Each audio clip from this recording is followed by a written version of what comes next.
Ya, kita lanjutkan materi ini ya, kelas diet Islami yang kemarin, yaitu judul sebabnya sukses diet Islami. Nah, kemarin ya bulan lalu pembahasan kita ya tentang yang pertama sekali dilakukan oleh seseorang yang ingin melakukan yang namanya diet Islami ya.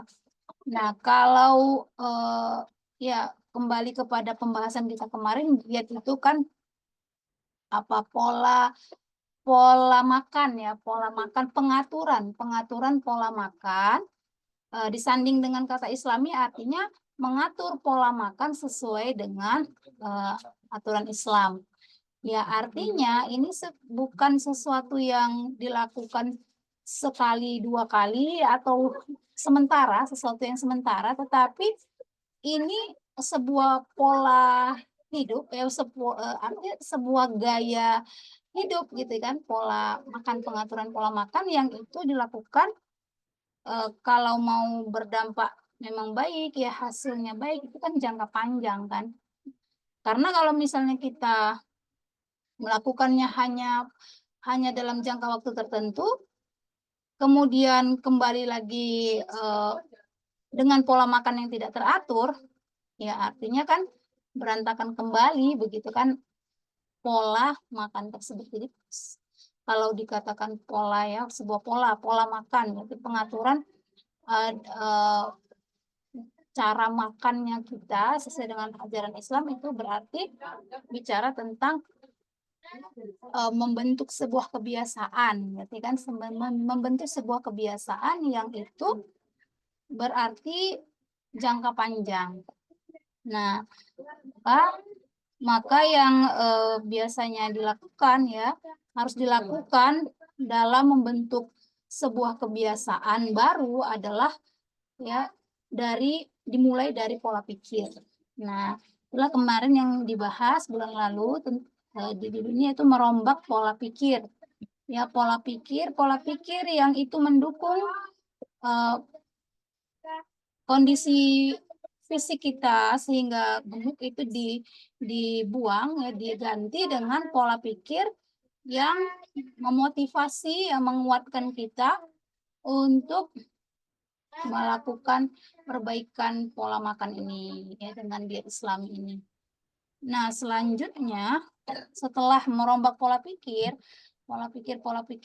yang mendukung diet ini dilakukan, yaitu di sini kan dikatakan di buku ini ya, memandang kelebihan berat badan itu sebagai sebuah penyakit. Nah, dan harus diobati. Namanya penyakit, dia harus diobati. Dan memang menurut penelitian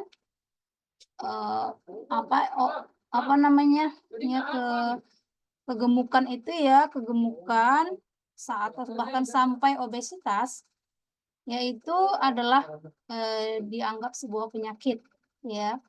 Si obesitas itu sendiri adalah penyakit dan menimbulkan berbagai penyakit sampingan lainnya begitu.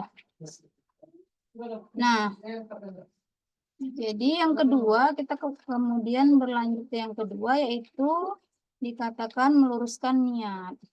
Nah, jadi kalau merombak pola pikir ini ya apa namanya dasarnya ya, kemudian meluruskan niat ini kan tujuan ya. Kita menetapkan tujuan melakukan diet Islami ini buat apa begitu kan. Nah, untuk apa di sini ya, namanya kita Muslim yang ingin diet Islami, maka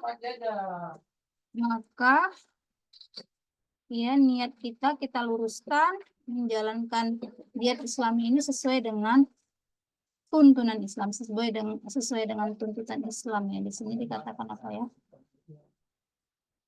Ya, Umar bin Khattab berkata, aku mendengar Nabi SAW bersabda, amalan-amalan itu hanyalah tergantung dengan niatnya. Innamal a'malu binniyat. Kita sudah paham ya. Innamal a'malu binniyat wa innama likulli amrin man nawa. Ya. Dan setiap orang hanyalah mendapatkan sesuatu dengan apa yang dia niatkan. Ya. Maka memang kalau mau melakukan segala sesuatu itu harus dengan niat, dan diniatkan di sini ya, menurunkan berat badan itu sebagai amal shalih, ya, niatnya ikhlas yang seharusnya ikhlas, ditujukan hanya dalam rangka menggapai ridho Allah, untuk mensyukuri segala nikmat yang diberikan Allah dan agar lebih, eee, mudah ya, memudahkan ibadah, meningkatkan amal ibadah pada Allah Subhanahu wa taala. Kalau badan kita sehat, kita bisa lebih maksimal dalam beribadah, ya mudah bangun tengah malam untuk bertahajud, ya mudah untuk, eee, memaksimalkan ibadah kita kepada Allah Subhanahu wa taala. Nah, ternyata dikatakan di sini, hebatnya efek niat itu tidak hanya akan berdampak pada semakin bertambahnya pahala, namun dalam pelaksanaan amal yang dikerjakan, dikatakan.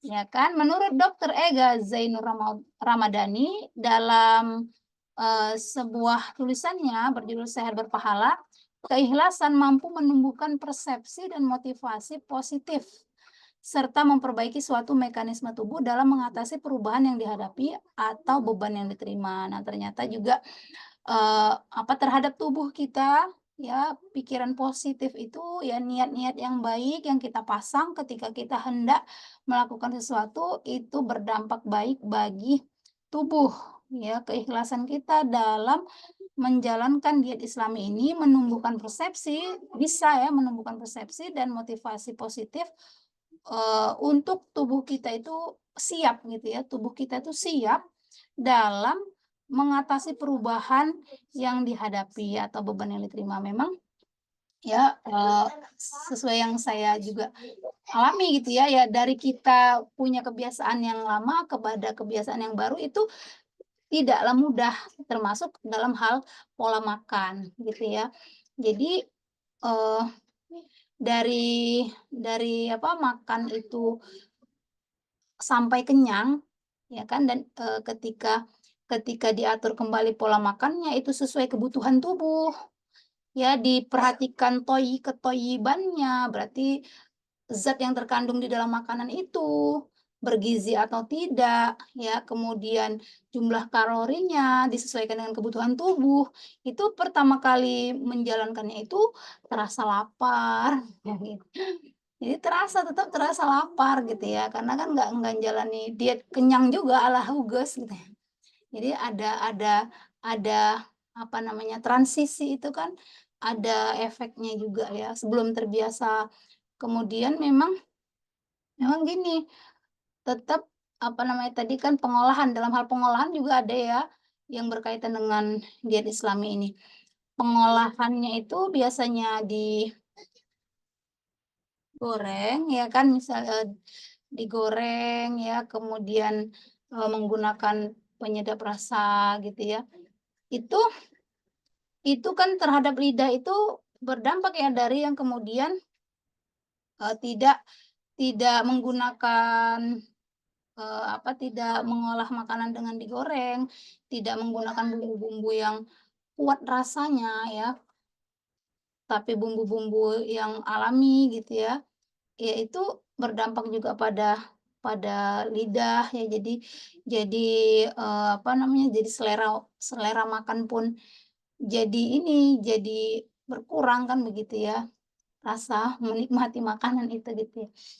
Tapi itu transisi tadi ya, setelah terbiasa maka, lidah sudah mampu menerima kalau saya namakan itu rasa asli gitu.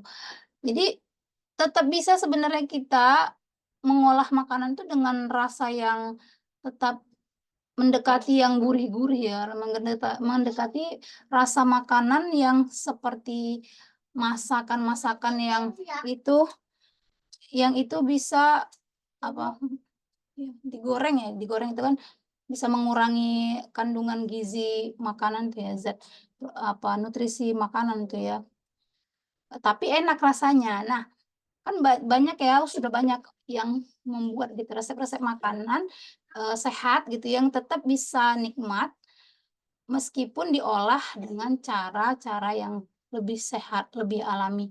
Tapi saya memang maunya yang simpel-simpel gitu. Jadi saya, ala-ala saya tuh yang simpel-simpel tadi yang, ini tidak pakai bumbu-bumbu yang gimana-gimana, nggak ngerepotin diri ya.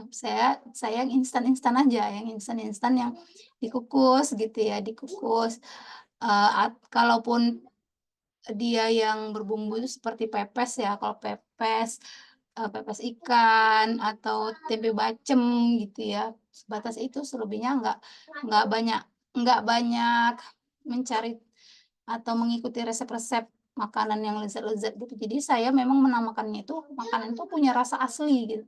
Kalau ikan itu kan asalkan segar, ikan yang segar ya, baru baru di baru diambil baru diambil ya dari laut gitu, itu rasanya ya masih gurih kan enak begitu ya, punya rasa asli, ada rasa asinnya gitu ya.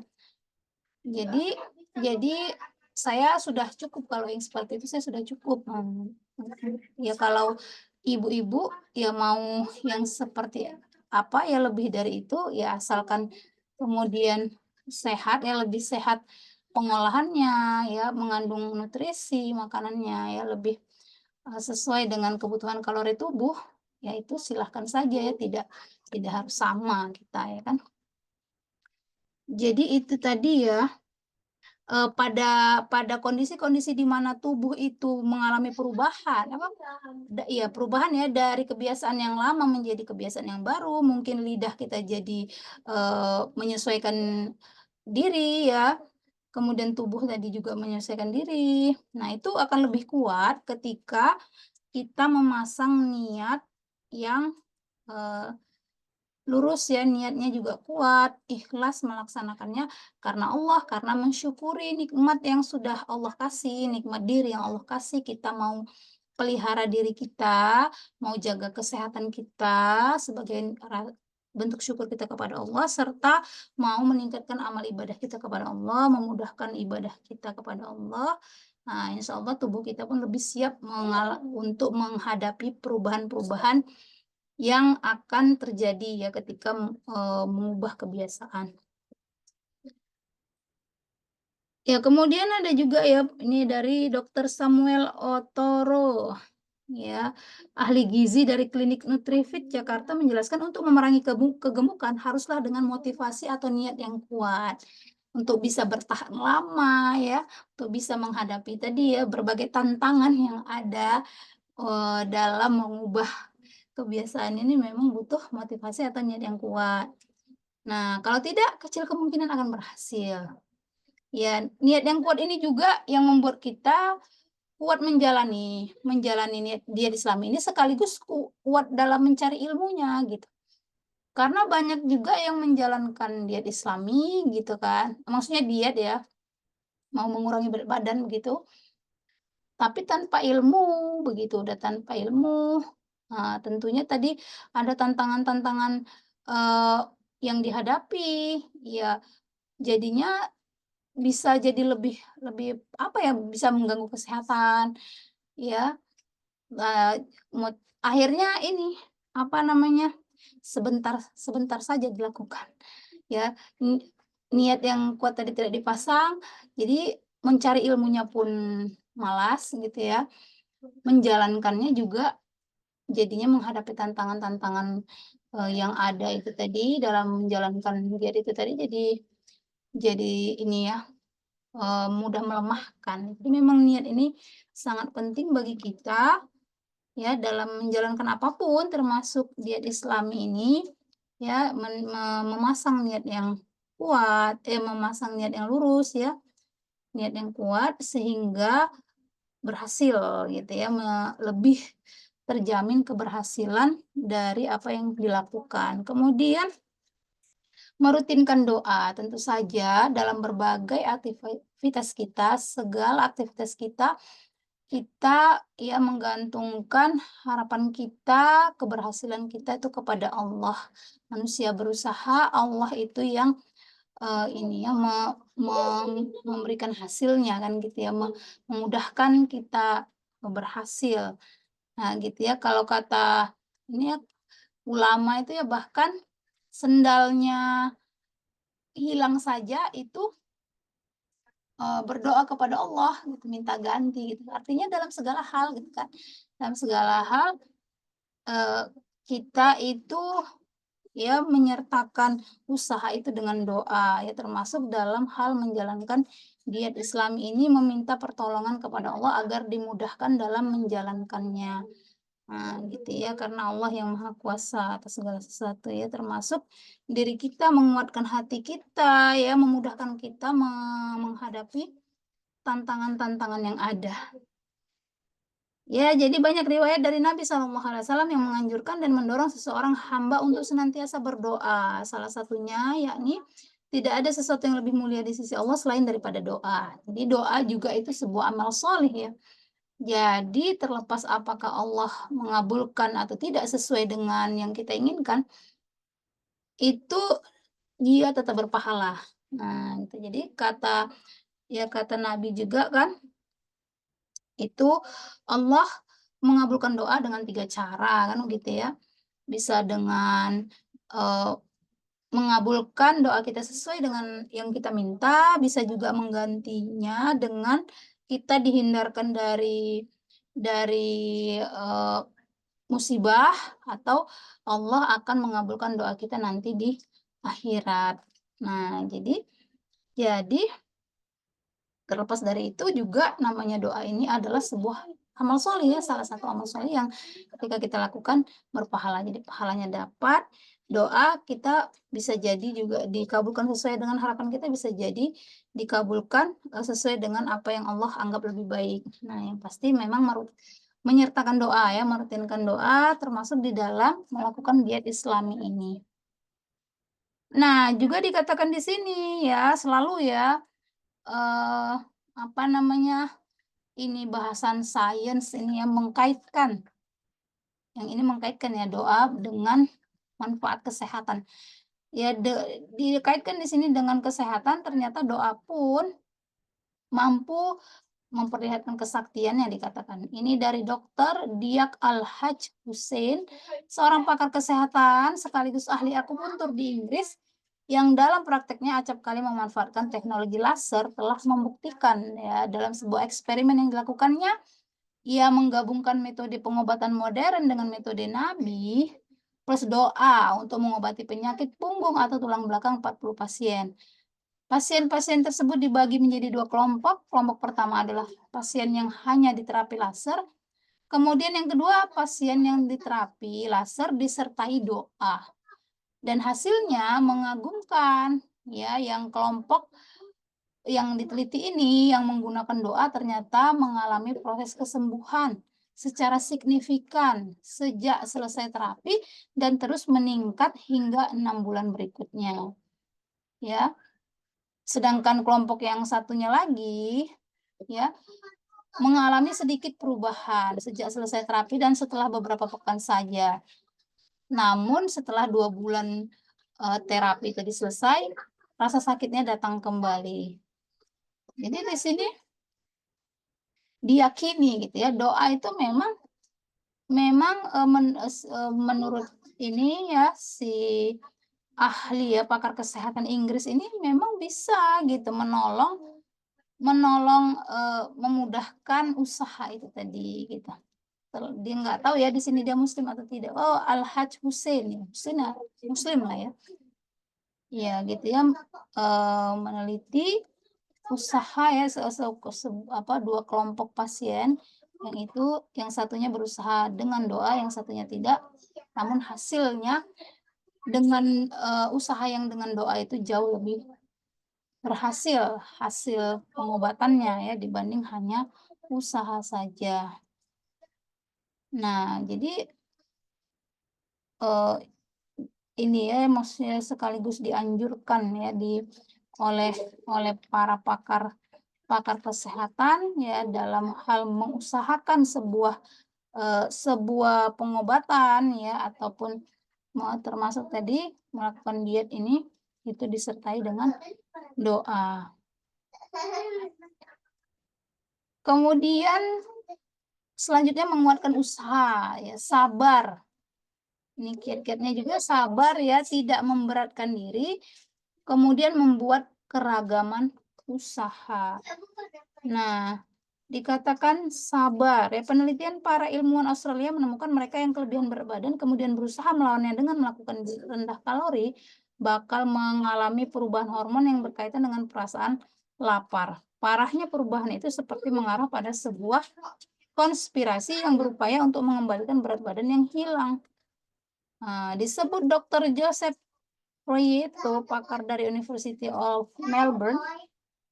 Ini berarti mereka yang telah berhasil menurunkan berat badan harus terus berupaya menjaga kestabilannya dan memahami bahwa pertarungan belum usai. Tentu saja dibutuhkan kesabaran tinggi. Nah, jadi memang semudah itu ya, mengubah kebiasaan pola makan yang lama menjadi pola makan baru yang lebih teratur sesuai dengan Islam.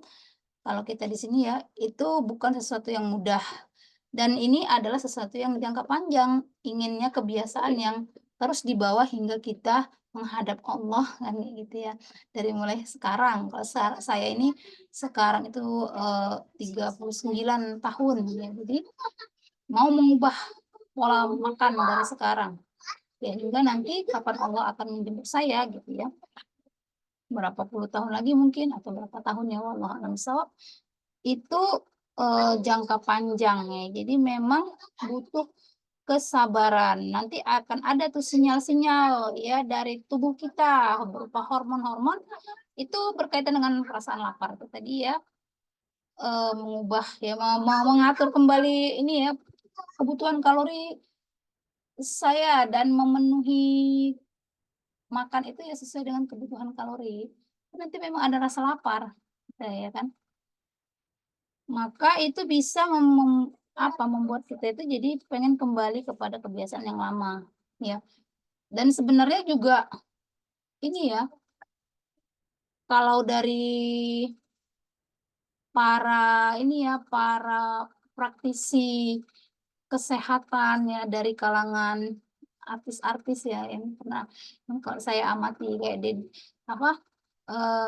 Aderai dan yang lainnya itu memang meskipun konsisten ya, mereka konsisten. Aderai itu kan cukup konsisten ya dalam membentuk pola hidup yang sehat, pola makan yang sehat, tapi tetap saja memang ada saat-saat yang mereka tuh nggak ala ketat-ketat amat yang sampai misalnya selera es krim itu nggak makan es krim ya kan. Ini es krimnya nggak kurang mengandung nutrisi yang baik untuk tubuh, tapi pengen gitu ya, nggak dimakan, nggak juga seperti itu, tetap tetap ada ya mereka mereka tetap tetap apa namanya memberikan waktu santai bagi tubuhnya ya, melonggarkan sedikit tadi pola itu tadi tidak begitu yang kok kaku ya, nggak sekaku itu juga gitu. Nah, tapi juga tetap tetap tetap apa namanya menjaga ya, misalnya tadi yang makan es krim karena senang itu ya sebulan sekali ya, atau misalnya seminggu sekali mau makan es krim itu ya dengan porsi yang lebih sedikit dari biasanya. Kalau selera saya misalnya ya, saya suka es krim itu saya bisa habis 3 misalnya, ya habis 1 yang porsi besar misalnya kan ya, karena kita paham itu apa namanya kandungannya lebih banyak yang tidak dibutuhkan tubuh, kita menjalankan ke pola makan yang sehat, maka memang porsinya dikurangi ya. Kalau kalau ice cream itu juga ya ada cara sehatnya juga ya mengolahnya ya.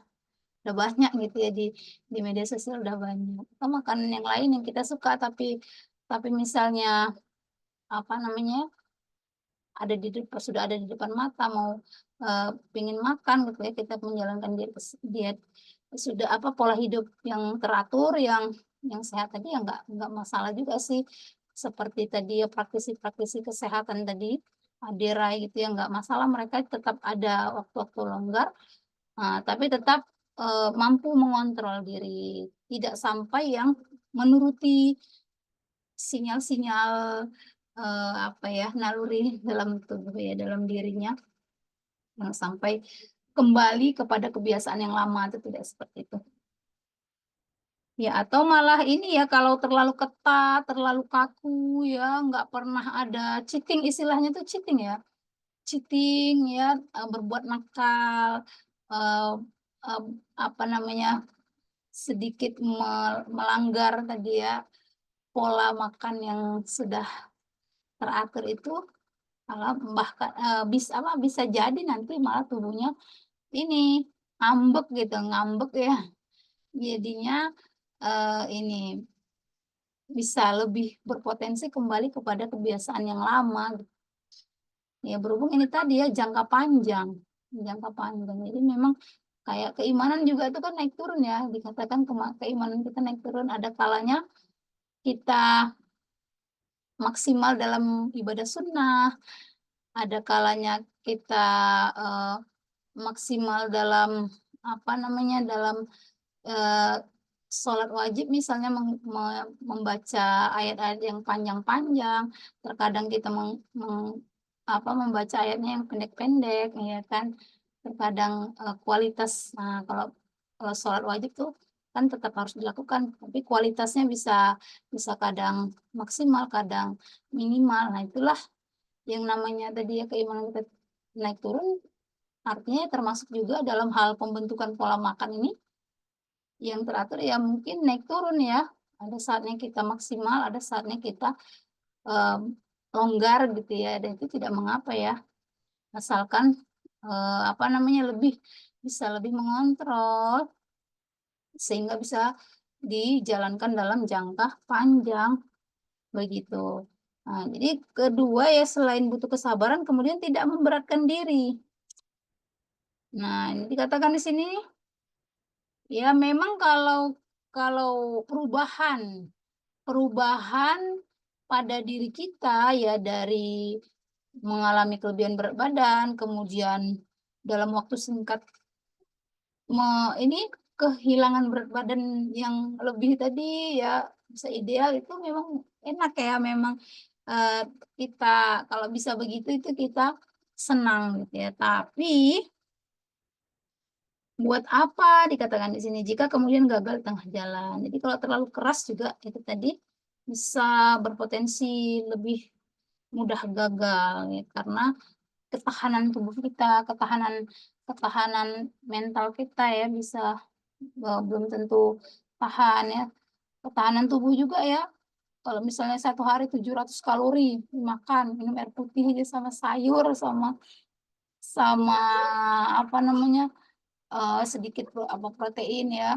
Misalnya apa, tempe satu batang atau dua batang tambah sayur udah 700 kalori ya. Ya mungkin bisa sebulan bisa mungkin 5 sampai 6 kilo ya. Tapi habis itu bisa gagal tengah jalan, ngambek ya, tubuhnya ngambek karena lapar dan nggak enak gitu. Jadi tidak perlu memberatkan diri, dikatakannya kan. Buatlah program penurunan berat badan sesuai dengan kemampuan. Meski hasilnya mungkin lama, tapi jika memperlihatkan keberhasilan dan membuat orang justru lebih mampu mempertahankannya, serta membuat gembira melaksanakannya, itu pasti lebih baik, dikatakan ya. Jadi yang lebih utama tuh memastikan ini bisa dijalankan tuh jangka panjang. Jadi pelan-pelan di awal ya, kemudian memastikan dia apa, grade-nya terus-menerus bertambah, eh, dan kemudian ya bolehlah sesekali longgar, kemudian dia tetap apa ya, stabil, bisa dijaga agar stabil dan jangka panjang. Ya, tidak memberatkan tubuh. Kemudian membuat keragaman usaha. Jadi agar tidak bosan, bisa dilakukan keragaman usaha, ya, bisa sekali mungkin membolehkan diri menyantap apa saja. Nah, itu tadi ya, mungkin di hari-hari libur atau kita sedang ada acara keluarga, nah itu nggak masalah ya kita makan bersama. Kalau saya sempat itu ya mempertahankan pola makan saya di hadapan saudara-saudara, teman-teman gitu ya. Jadinya ya kelihatan kaku, jadinya saya menyaksikan mereka makan makanan yang saya suka, ya saya sendiri makan makanan yang itu tadi ya, yang sudah saya atur itu sesuatu yang sehat bagi tubuh saya, sesuatu yang dibutuhkan bagi tubuh saya, kandungan nutrisinya. Nah, itu ya cukup ini juga ya bagi pandangan, orang tadi. Ini gitu ya, jadinya, eee, kurang positif ya, diri kita juga memandang mereka makan, juga jadinya ini ya, kurang positif gitu. Jadi memang boleh gitu ya menyantap apa saja, asalkan tetap halal dan di sini bisa katanya ya, di sini di buku ini menambah porsi olahraga. Hmm. Iya, itu juga sesekali saya lakukan ya, kalau sudah misalnya ada, undangan, pesta pernikahan ya, me mengunjungi pesta pernikahan atau ada acara, itu yang tanpa disadari makan ya, dengan porsi yang lebih dari biasanya itu menambah olahraga. Ya, olahraga itu juga beragam ya, itu kan bisa disertai apa, pola makan ini, cocok disertakan dengan olahraga, bisa lebih maksimal hasilnya. Olahraga tuh jenisnya banyak, bisa kita lakukan juga sesuai dengan kebutuhan kita, sesuai dengan, minat kita ya, kita senangnya olahraga seperti apa, banyak macamnya gitu, bisa dipelajari. Yaitu tentang sukses diet Islami. Kemudian, nah ini pola hidup sehat Rasulullah. Ini judul yang terakhir ya, subjudul yang terakhir dari kelas diet Islami ini. Bagaimana pola hidup sehat Rasulullah SAW. Jadi artinya yang tadi itu adalah tataran pemikiran, yang ini adalah tataran praktisi, ya, prakteknya ya seperti apa. Seperti apa pola hidup ataupun pola makan sekaligus pola hidup yang sehat menurut Islam. Islam siapa yang kita contoh di dalam Islam ini yaitu Rasulullah SAW. Jadi seperti apa hidup sehat ala Rasulullah ya sesuai dengan dua buku yang dipakai di kelas ini ya. Yang ini buku ini Simple Diet for Muslimah. Ya, karya Maisyarah, itu seorang yang juga praktisi diet Islami ya. Dia berbagi tentang apa namanya tentang materi ini. Jadi yang dikatakan di sini yang pertama ya yang dilakukan Rasulullah adalah beliau senang tidur lebih awal setelah sholat Isya, ya kan setelah apa deep talk ya pillow talk sama istri beliau ya kan itu Rasul tidur ya nanti bangun tengah malam ya bangun di pukul antara 1 sampai 2 ya, jam 1 jam 2 jam 3 begitu ya Rasulullah menjalankan tahajud ya jadi Rasulullah tidak senang bergadang apalagi tanpa alasan yang benar. Nah, selain bisa membuat kita bangun lebih awal, untuk menjalankan sholat sunnah tahajud, tidur lebih awal juga bisa menghindarkan kita dari bangun kesiangan yang dapat membuat kita lalai mengerjakan sholat subuh. Nah, jadi dikatakan ya di sebuah sebuah sumber ya tentang kehidupan Rasul itu memang Rasulullah setelah menjalankan sholat tahajud ya menjelang sholat subuh itu Rasul tidur ada istirahatnya gitu ya istirahat setengah jam nah tapi tadi tidurnya itu sudah cukup tidur Rasulullah itu sudah cukup dari awal awal apa namanya setelah sholat Isya ya lebih awal sehingga tetap ketika setelah sholat tahajud itu ada tidur kemudian tidak ada kesiangan ya sholat subuh. saya membaca sirah nabawiyah itu ini ya, sekali gitu ya, ada Rasulullah itu beserta sahabat memang ada bangun subuh kesiangan, yaitu pulang dari perang Khaybar kalau nggak salah ya. Di sirah nabawiyah itu pulang dari perang Khaybar, itu terasa ngantuk sekali. Maka ada satu sahabat yang ini diamanahkan untuk membangunkan Rasul dan para sahabat yang tidur gitu, tapi dianya pun ketiduran kalau nggak salah seperti itu ya kisahnya.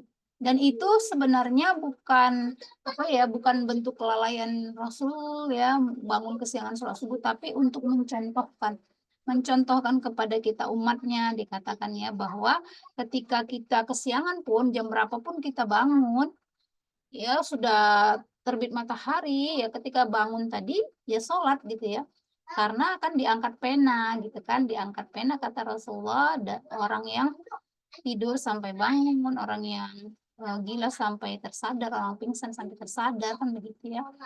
Jadi selain yang itu memang Rasulullah di kehidupan yang normal ya, yang mungkin tidak pergi berperang, itu tidur lebih awal setelah sholat Isya dan setelah ngomong-ngomong sebentar sama istri beliau ya, istri yang sedang giliran tidur dengan Rasul ya, sehingga banyak mendapatkan manfaat ya dari tidur lebih awal ini.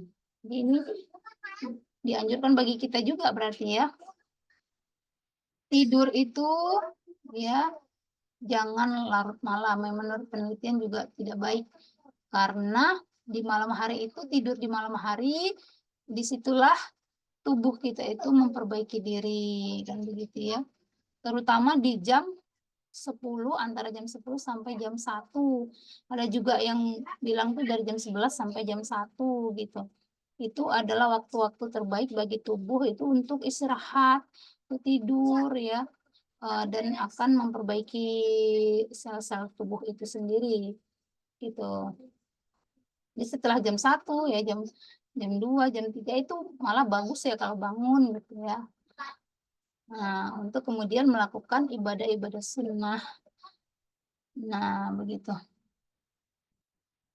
Bahkan pada pembahasan sebelumnya dijelaskan bahwa tidur larut malam, kurang tidur, atau begadang dapat mempengaruhi kenaikan berat badan. Nah, jadi ada memicu hormon lapar. Nah, ketika kita itu bergadang, ya, kurang tidur yang dilakukan terus-menerus, maka kan akhirnya jadi menambah berat badan dan bisa jadi kegemukan bahkan obesitas. Begitu ya. Kedua, selain tidur lebih awal, Rasulullah SAW juga senang berpuasa dan terbiasa menahan lapar. Nah, di dalam beberapa riwayat disebutkan jika ada makanan maka beliau makan, jika tidak maka beliau akan berpuasa. Ya, ini puasa sunnah ya. Ketika diceritakan dalam sebuah riwayat, Rasulullah itu ke rumah istri beliau ya, tidak ada makanan saat itu, maka beliau itu berpuasa sunnah ya. Jadi hal ini sangat bertolak belakang dengan kebiasaan kita sehari-hari yang justru lebih banyak merasa kenyang. Ya, cemilan itu tadi ya, kita kebiasaannya ngemil, yang itu nggak ada cerita lapar. Ya, bukan karena lapar ya, tapi memang sebuah kok saya katakan budaya memang cemilan gitu ya.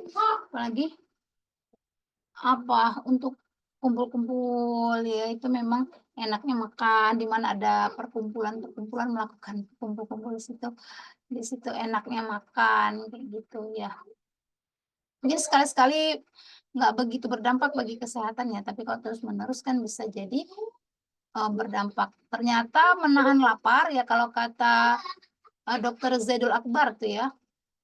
Kalau kata Dokter Zaidul Akbar, ketika kita lapar gitu ya, mau makan itu coba tahan dulu 30 menit lagi baru makan gitu. Karena di saat lapar itulah juga, selain tidur malam, di saat lapar itulah tubuh memperbaiki sel-selnya, memperbaiki ya jaringan-jaringan yang rusak begitu. Salah satu yang rusak itu diperbaiki saat lapar. Maka ketika jam makan tiba, ada terasa lapar, coba ditahan dulu 30 menit kemudian baru makan. Kemudian juga rutinkan puasa ya, puasa selain Ramadan, puasa-puasa sunnah terutama Senin dan Kamis. Yang itu ya juga dilakukan Rasulullah SAW. Kalau Rasul itu ini ya puasa wisol bahkan ya, puasa yang dilanjutkan hingga malam hari begitu ya, puasa yang khusus bagi Rasul gitu kan. Nah ternyata juga karena apa namanya, bukan karena kesehatan ya Rasul melakukannya, tapi berdampak pada kesehatan.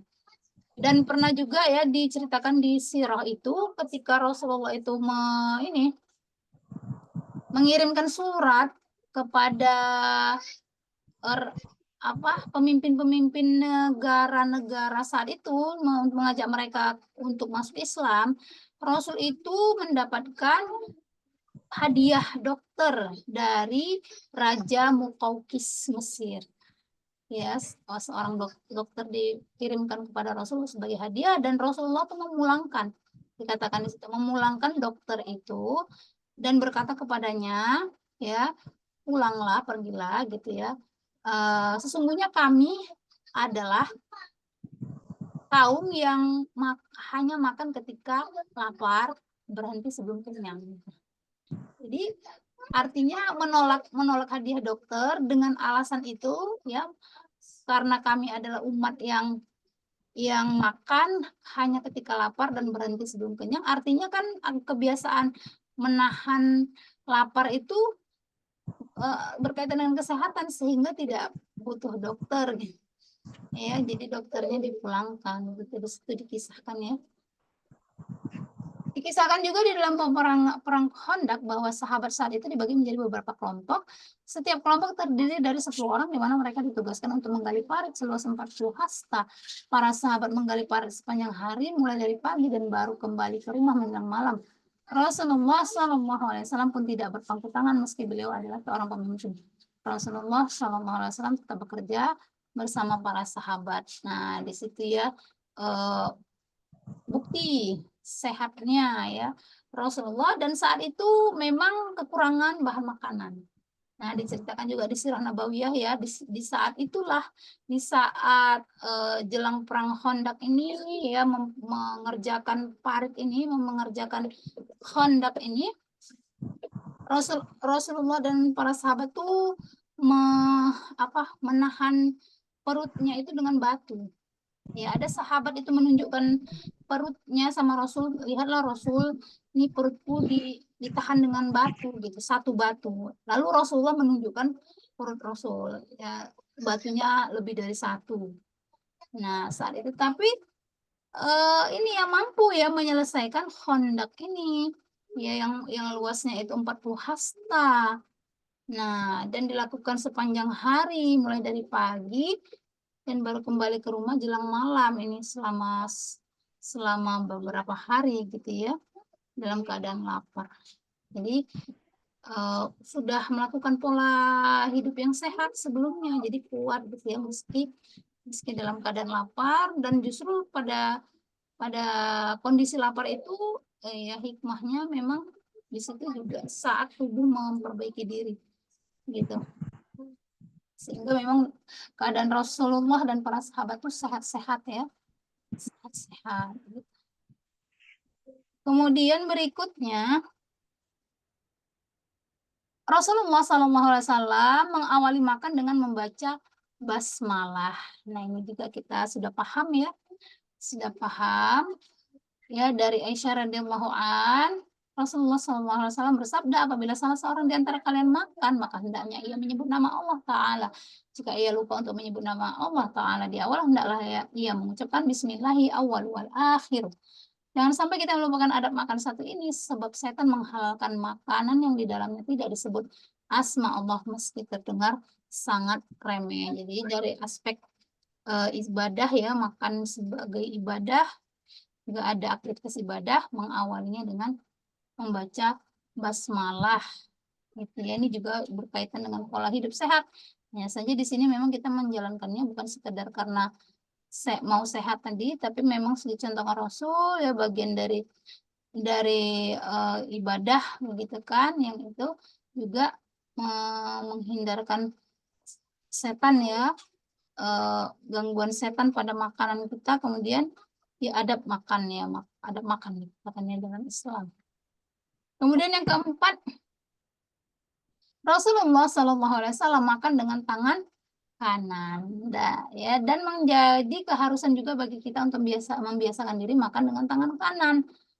Ya, jangan asal memasukkan makanan ke dalam mulut sehingga tidak memperhatikan dengan tangan sebelah mana kita menyuapkan. Nih kalau kita ya sudah paham dan mengajarkan kepada anak-anak kita ya makan dengan tangan kanan. Ya hadisnya itu jika seseorang di antara kalian makan, maka hendaknya dia makan dengan tangan kanannya. Jika minum maka hendaknya juga minum dengan tangan kanannya karena setan makan dengan tangan kiri dan minum dengan tangan kirinya pula.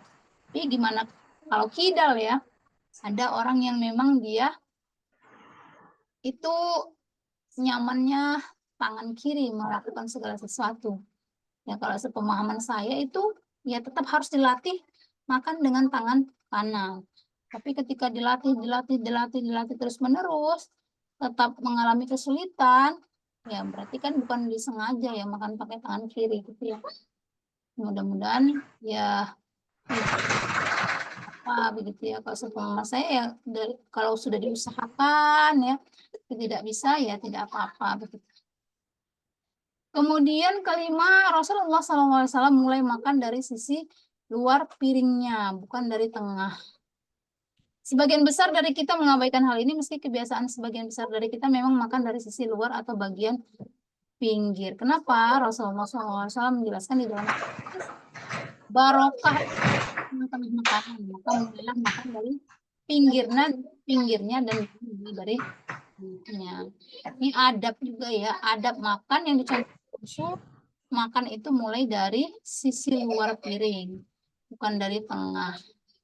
Ini ya sebagaimana sehatnya Rasul berarti juga bisa berkaitan dengan kesehatan. Nah,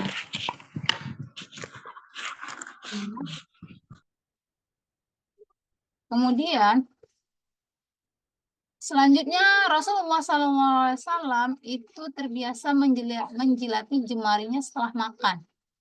Nah, ini membersihkan sisa-sisa makanan yang ada di jari jemari. Ya, jangan merasa risih dengan kebiasaan ini karena Rasulullah SAW telah mencontohkannya untuk kita. Ya, kalau nggak salah saya juga pernah baca ya di mana gitu ya. Eh, ketika menjilati jari-jari juga ada sainsnya di situ ya. Apa namanya enzim-enzim yang ada yang timbul gitu ya. Karena menjilati tangan itu juga berkaitan dengan kesehatan. Saya pernah ya baca itu tapi lupa gitu ya. Kebiasaan ini tuh yang dicontohkan Rasul ini ya, ada kaitan dengan kesehatan. Ya, kata Rasulullah, apabila salah seorang di antara kalian telah selesai makan, maka janganlah ia mengusap tangannya hingga ia menjilatinya atau minta dijilatkan kepada istrinya atau anaknya. Ini kalau makan pakai pakai tangan dan sunnahnya pakai tangan, tapi ya kita juga dibolehkan ya makan pakai sendok, apalagi yang misalnya makanan berkuah pakai sendok begitu ya. Kalau pakai tangan ini ya kalau dijilati itu ya seingat saya pernah pernah pernah baca itu memang ada sisi kesehatannya begitu ya. Dengan catatan memang tangannya sudah bersih ya, sudah bersih, maka ini baik untuk menjilati jemari setelah makan. Nah, kemudian itu kebiasaan Rasul, oh masih ada ya, masih ada materi berikutnya berarti. Oh ini terakhir, oh ini terakhir ya. Jurus-jurus dari Islami konsumsi hanya sumber pangan alami dan diolah dengan tepat. Inilah dia sebenarnya ya, yang harus kita kita lakukan ketika kita mau mengatur pola makan lebih baik itu konsumsi hanya sumber pangan alami dan diolah dengan tepat. Di dua intinya ya bahan pangannya apa, kemudian cara pengolahannya. Jadi meskipun bahan pangan yang kita konsumsi berasal dari alam, namun jika kita mengolahnya dengan salah, maka ujung-ujungnya tidak dapat memberikan manfaat bagi tubuh kita. Bahan makanan yang diolah terlalu lama, seperti merebus atau mengukusnya, juga bisa mempengaruhi kualitas nutrisi di dalamnya. Ternyata tidak hanya digoreng ya, tapi ketika direbus atau dikukus pun terlalu lama itu bisa mengurangi kualitas nutrisi di dalam makanan.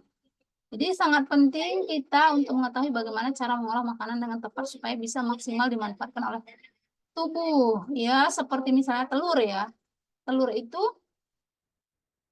kalau kelamaan direbus, kuning telurnya itu pinggirannya sudah berwarna biru, ya sudah berwarna agak keabu-abuan, ya menuju biru itu tinggi lebih tinggi apa? Eh, kolesterol. Nah, gitu ya. Kalau yang saya baca itu ya. Nah, jadi memang ada waktunya itu merebusnya itu ketika mendidih air dimasukkan si telur, tunggu 7 menit, 7 sampai 10 menit. Nah, itu hasilnya lebih cantik ya. Apa kuningnya itu sini memang dia pas begitu ya. Tidak begitu terlalu masak, tidak juga mentah. Kalau mentah juga kan kalau telur nanti bisa ini ada bakteri ya, ada terkontaminasi kuman begitu ya. Termasuk juga untuk makanan yang lain ternyata. Nah, kita mesti juga mencari tahu seperti apa pengolahan yang tepat yang bisa menjaga nutrisi di dalam makanan tersebut. Berarti kan ini lebih baik ya, alangkah baiknya kita memang makan makanan yang dimasak sendiri atau ketika pun dimasakkan oleh yang lain itu memang kita tahu pengolahannya memang sehat ya dan tidak mengandung bahan-bahan pangan yang kurang alami, yang sintetis ya. Kemudian pengolahannya yang sampai menghilangkan nutrisi yang ada di dalam makanan tersebut. Nah, jadi hindari makanan yang digoreng katanya biasanya karena minyak kelapa sawit yang terkandung di dalamnya banyak merugikan tubuh kita. Kita bisa mencoba memanggangnya atau merebusnya. Jangan berpikir bahwa makanan yang enak hanya digoreng saja. Berbagai macam jenis makanan tetap nikmat disajikan dengan proses pengolahan yang tepat. Ya, kalau seperti pepes, ya itu juga gurih ya, enak ya. Kemudian apa tadi tempe bacem kok saya ya, tempe yang pakai bumbu-bumbu itu enak ya. Kemudian sup ikan gurami sup di sini dikatakan itu juga enak ya. Dimasak apa tuh asam manis, ikan asam manis ya. Tentu dengan apa namanya bahan-bahan yang lebih alami tadi ya. Itu baik ya. Jadi materi di dalam kelas diet Islami ini sudah selesai sampai di sini. Ya, sudah disampaikan kepada kita ya tentang diet Islami dari mulai definisinya, kemudian sebab-sebab kegemukan ya, kemudian apa namanya jurus-jurus ya atau kiat-kiat sukses Islami itu seperti apa secara pola pola pikir, secara tataran pemikiran, kemudian seperti apa praktek makan sehat ala Rasul, kemudian apa yang harus kita praktekkan di dalam apa ya pola makan yang lebih Islam ini utamanya itu memang memperhatikan sumber pangannya itu kita pastikan yang alami dan cara mengolahnya yang tepat. Kita cari lagi ilmunya dan juga disesuaikan dengan kebutuhan tubuh kita sesuai dengan aktivitas kita, usia kita, eh, jenis kelamin kita gitu. Jadi memang ini ya kalau kita baru dalam dalam mendapatkan materi yang seperti ini berarti kita butuh ilmu yang lain-lainnya, ilmu selanjutnya yang berkaitan dengan ini untuk bisa mempraktekkan.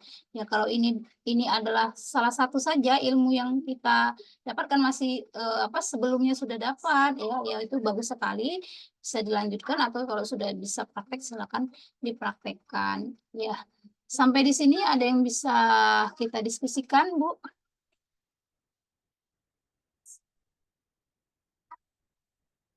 Ada yang mungkin ingin didiskusikan, ingin ditambahkan, atau ingin diperjelas, atau ingin ditanyakan? Silakan, Bu Eva. Tadi Bu Eki udah masuk, tapi ini mungkin jaringan ya, jadi keluar lagi. Silakan, ada yang ingin didiskusikan?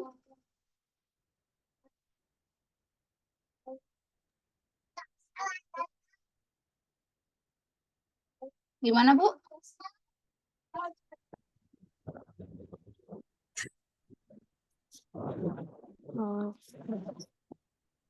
Untuk apa saja misalnya kan ini kan untuk menahan atau membuat pola hidup sehat tadi itu kan nggak mesti untuk menurunkan berat badan juga kan saja kan, yang untuk menaikkan berat badan juga gitu juga ya kan. Iya, benar, benar. Nah, karena saya termasuk yang mau menaikkan berat badan. Iya, iya. Benar sekali.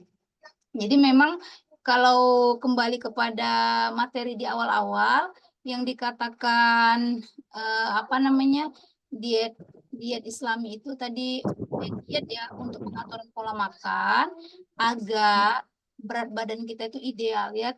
Salah satu ciri sehat tadi itu ideal gitu. Ideal itu berarti kan tidak gemuk, tidak kelebihan berat badan, tidak juga kekurangan. Jadi ada standar standar berat badan ya yang dikeluarkan oleh pakar-pakar kesehatan gitu kan.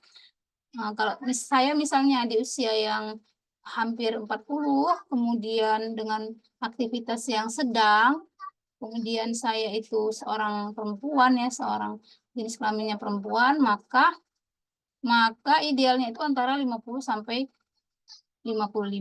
Jadi kalau di bawah 50 berarti kan memang harus ini ya, dengan diet Islam ini bisa diidealkan 50 sampai 55.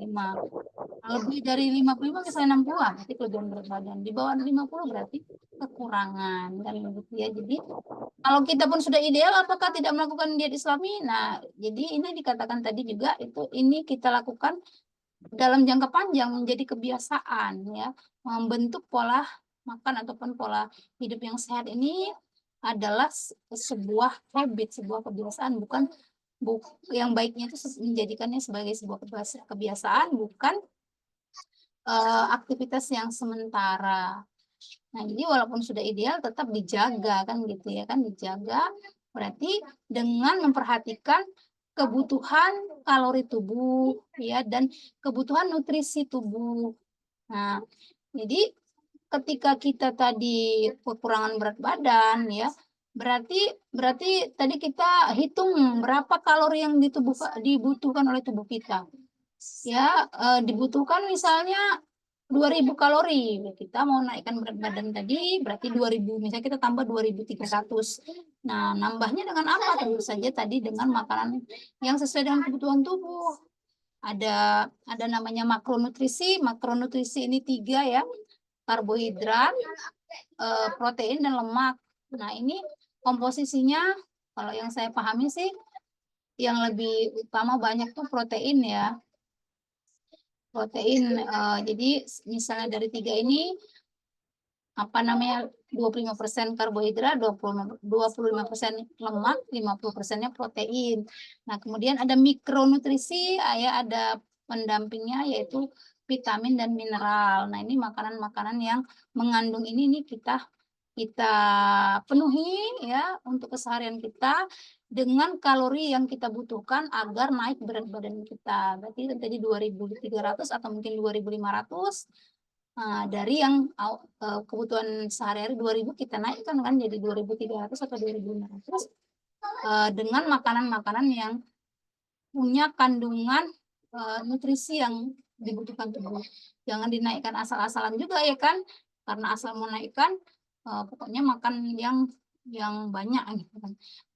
Dia apa namanya tadi namanya pengaturan ya berapa kalori yang kita butuhkan, nanti kita teratur gitu ya, kita tahu berapa kalori yang kita butuhkan, berapa yang kita harus lakukan supaya naik berat badan, dan makanan apa eh,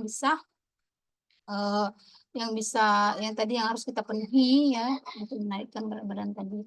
Kemudian juga disertai olahraga, tetap tetap olahraga itu mau menaikkan berat badan, mau menurunkan berat badan, tetap olahraga. Kemudian tidur lebih awal tadi ya, di yang kebiasaan Rasulullah itu kan jadi penyertanya ya, tidur lebih awal. Kemudian berpuasa juga bukan berarti bakalan hanya untuk menurunkan berat badan ya.